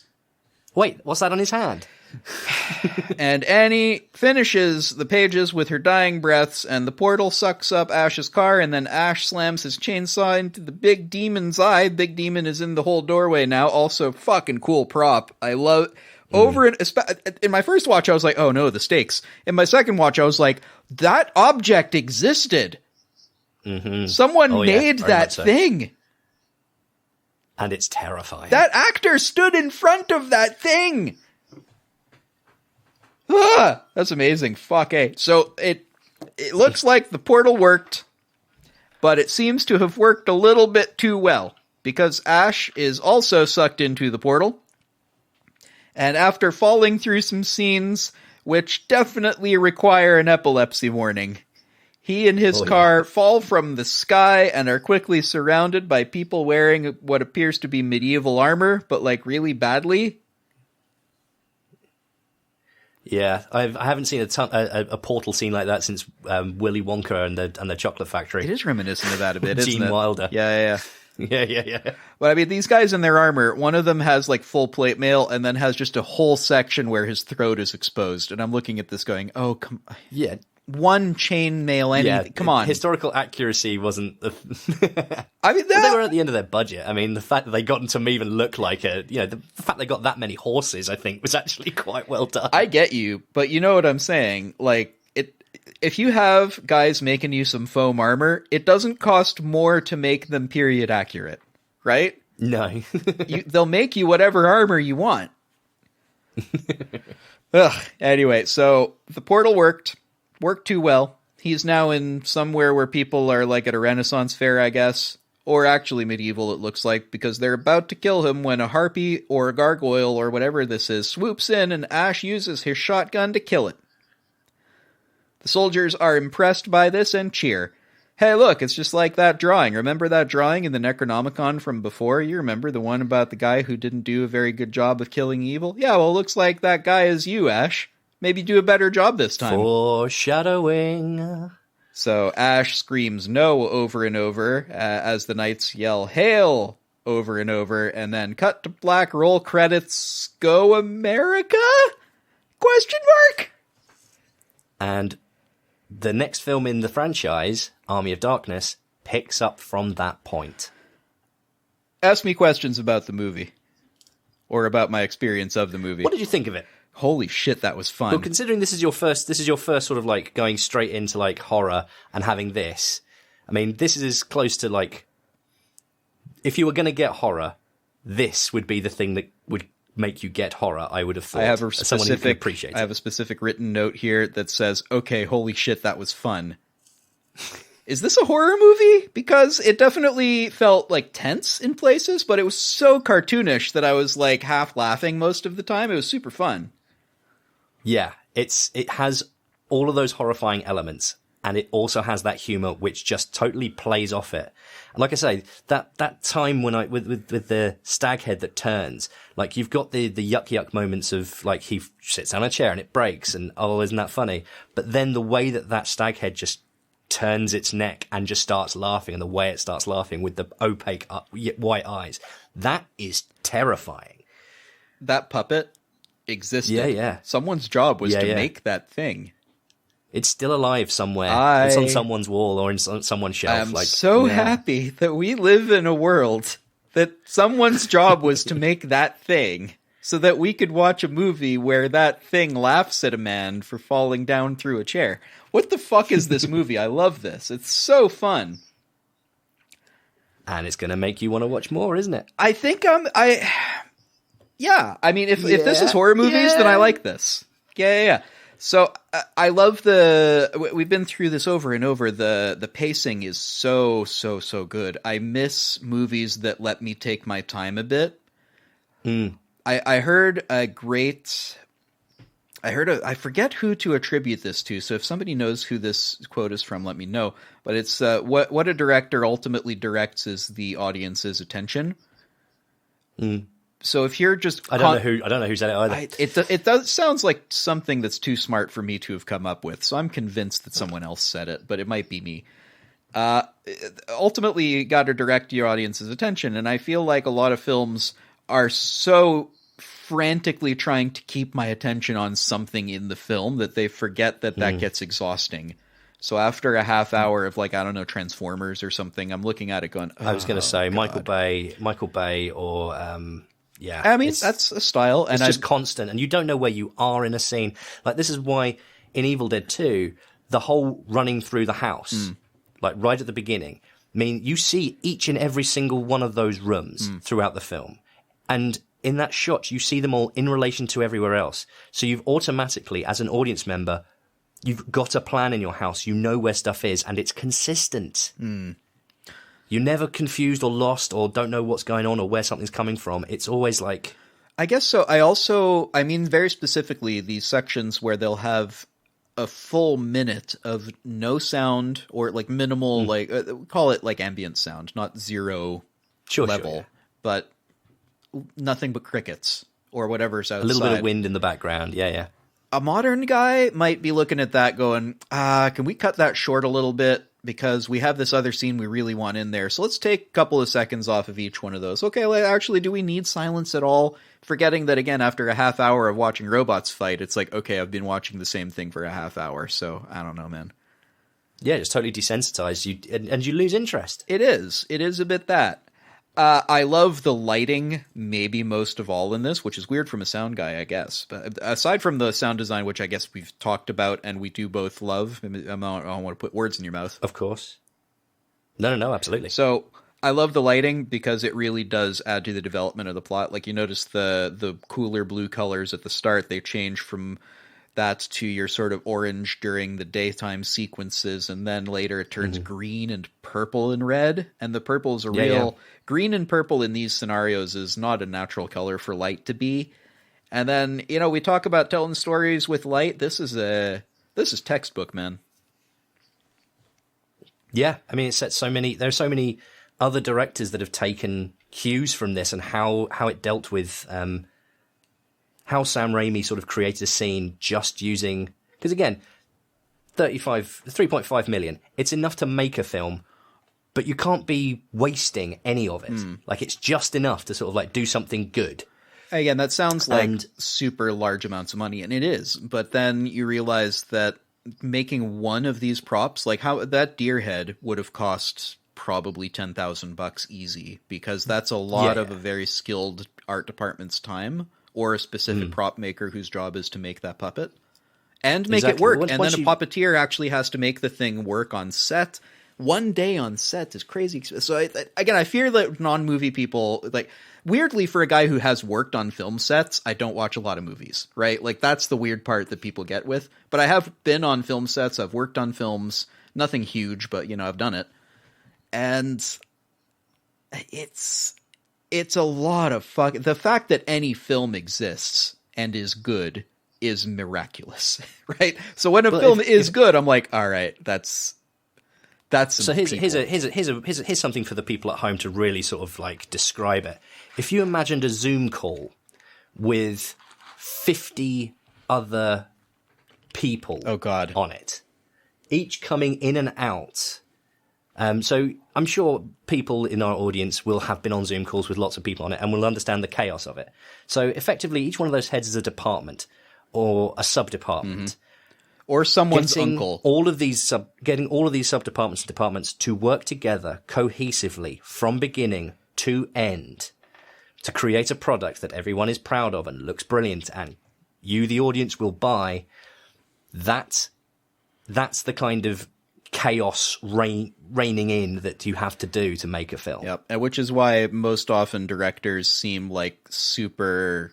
They got a reputation as being control freaks and everything, but at a certain point, you kind of have to be. Some are, some aren't. Some micromanage. Some take a more sit back view. But the fact is, regardless of their technique, they all do the same thing. They pull everyone together in a single direction to create this marvelous thing, while the producer sits on their shoulders and tells them to stop spending money. Yeah, on a previous episode, we covered Blood Rain, which I feel really bad about shitting on in a lot of ways, because again, like the fucking costume department in that film were goddamn spectacular, right? And every time I saw something positive, I'm like, look at this cool thing. Look at this fucking cool thing. I know. But the I know. movie Uwe itself Boll is a very strange director, and it's a pleasure for me personally. I'm a big fan of horror at the best of times. I'm a big fan of Uwe Boll's work, not because it's good, but just he just takes a complete left-hand turn to what you would consider standard technique, and where there's some laziness in there and bits and pieces, there's also so much care been put into them. It's a real dichotomy watching his films. So I guess in the sense of horror movies, this is one for Paul-Tober, which means that I'm going to be watching at least like 3 more of these for my weekly show. And I think I was dreading it before because it was like, oh, I kind of got to do it. People expect some horror movies during October. Of course. Spooky season and all. But I'm actually kind of looking forward to it now. If this is what horror movies are, then I'm in. I will warn you. Most don't have the humor that Evil Dead 2 has. Oh, really? But I like the humor so much. I'm afraid not. I know. But any decent horror movie, as I said right at the beginning, will have more to say than just the disgusting stuff or the supernatural stuff. It'll be having another message in there as well, and we'll be exploring it in a different way. What films are on your list? What are you doing in one for Paul-Tober? Well, I mean, I usually leave that up to my guests, right? So you've been through the process. I have a big old list of understand that because I haven't seen it, I don't have a good read on what would make a good episode, right? So I have to trust my guests rather a lot. You wanted to do a number of the Universal horror movies. Yeah, taking a look at each one of them.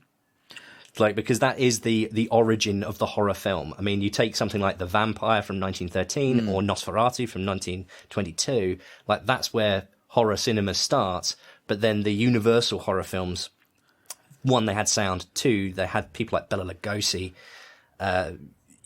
just creating these characters, taking literary characters and bringing them to the screen for the first time ever. So you'd consider, Evil Dead 2 Universal horror. If somebody is like me who's just never seen horror movies, this is the way you would expect to proceed.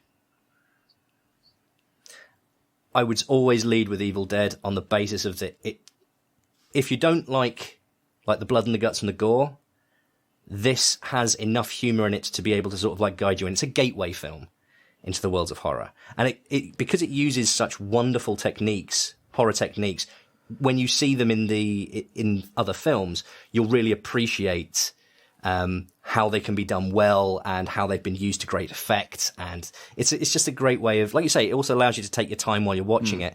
And it has so much rewatchability that you can sort of really dig into it. So for a first film, I would very heartily recommend Evil Dead 2 because it gives you the horror, but it also makes sure that you don't get overpowered by it.